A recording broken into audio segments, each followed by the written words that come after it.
Salam sahabat-sahabat firman kehidupan yang terkasih di dalam Tuhan Yesus Kristus. Hari ini kita akan belajar mengenai pentingnya doa, namun sebelum mulai mendengarkan firman Tuhan, mari kita sama-sama berdoa.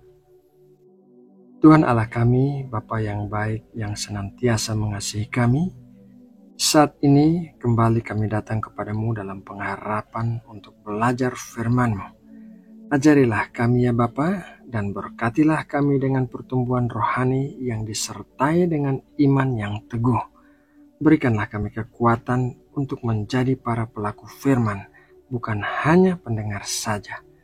Terima kasih ya Bapa, di dalam nama Tuhan Yesus Kristus, kami sudah berdoa dan memulai saat teduh ini. Amin. Sahabat firman kehidupan yang dikasihi Allah, setiap orang pasti memiliki kesibukan masing-masing, baik itu orang yang bekerja, orang yang punya usaha, ibu rumah tangga, bahkan para pelajar dan mahasiswa. Semuanya menjalani kehidupan yang sibuk. Seringkali kesibukan sehari-hari menghalangi kita dari sesuatu yang sangat penting bagi kita, yaitu berdoa. Waktu untuk berdoa seringkali disepelekan sebagai waktu yang tidak terlalu penting, bisa ditunda atau dilakukan di saat senggang.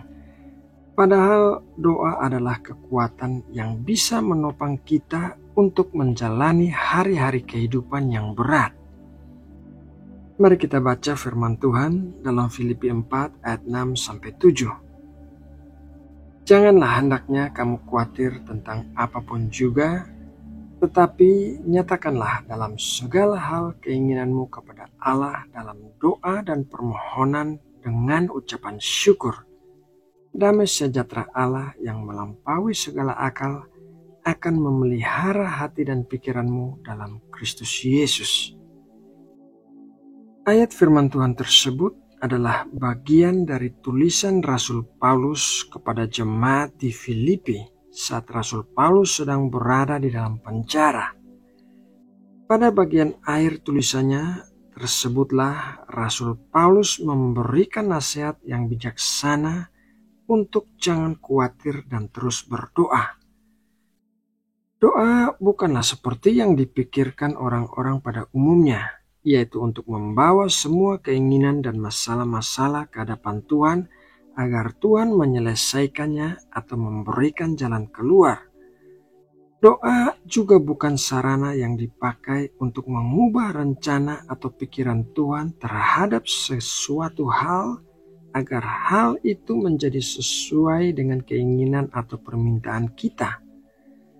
Doa tidak dipakai untuk memaksa Tuhan melakukan sesuatu bagi kita, karena Tuhan tidak berhutang apapun kepada kita. Doa orang Kristen adalah pertemuan dan persekutuan dengan Tuhan. Doa merupakan waktu pribadi bersama Tuhan, sama seperti hubungan suami dengan istri dalam suatu rumah tangga. Ada waktunya suami istri berkomunikasi mengenai hal-hal sehari-hari, namun ada waktunya suami istri berkomunikasi mengenai hal-hal yang khusus. Tuhan juga mengajarkan untuk memulai doa dengan sapaan kepada Allah Bapa. Hal ini memiliki makna yang sangat dalam. Makna yang pertama adalah mengenal Allah sebagai Bapa yang baik. Bapa yang baik seperti dalam perumpamaan anak yang hilang selalu menunggu-nunggu untuk bertemu dengan anaknya. Banyak orang berpikir karena dirinya sudah lama tidak berdoa, maka mereka merasa segan untuk menghampiri Allah dalam doa mereka karena takut ditolak oleh Allah. Akan tetapi Allah selalu menunggu anak-anaknya datang kepadanya dalam doa. Allah selalu menanti-nantikan waktu persekutuan dengan anak-anaknya karena Ia mengasihi mereka. Makna yang kedua adalah menyadari identitas kita. Memanggil Allah sebagai Bapa juga membuat kita menyadari identitas kita sebagai anak-anak Allah yang selalu bisa datang kepadanya dengan bebas. Memanggil Allah sebagai Bapa mengingatkan kita bahwa kita selalu diterima Allah dengan tangan yang terbuka. Kita bukanlah orang-orang yang terbuang dan tidak diinginkan, tetapi kita adalah bagian dari keluarga Allah bersama-sama dengan saudara-saudari seiman kita yang lainnya. Kembali kepada ayat Alkitab yang kita baca di awal renungan, Rasul Paulus menuliskan bahwa doa memberikan damai sejahtera kepada kita. Allah sudah mengetahui segala sesuatu mengenai diri kita, termasuk semua permasalahan yang sedang kita alami dan apa yang ada di dalam hati kita. Jadi saat kita berdoa dan memberitahukan Allah tentang segala sesuatunya, hal itu lebih memberikan keuntungan bagi kita karena kita jadi bisa menerima damai sejahtera dari Allah. Doa menopang kita dengan damai sejahtera yang dari Allah. Doa memberikan kita kekuatan di saat kita lemah.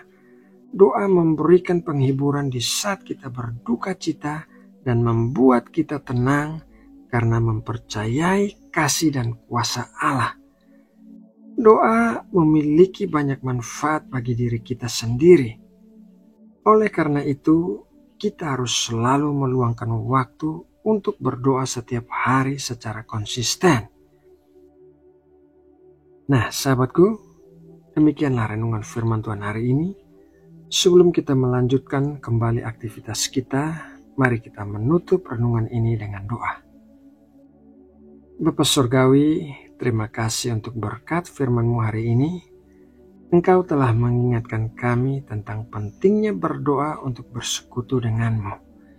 Ingatkanlah kami akan setiap kebenaran firman-Mu yang kami terima di sepanjang hidup kami, dan berikanlah kami kekuatan serta pertolongan untuk menjalani hari-hari kehidupan kami dengan baik.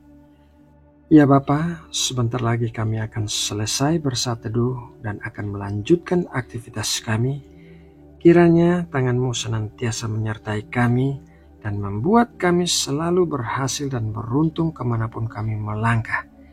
Kiranya Engkau selalu mengangkat kami naik dan bukan turun.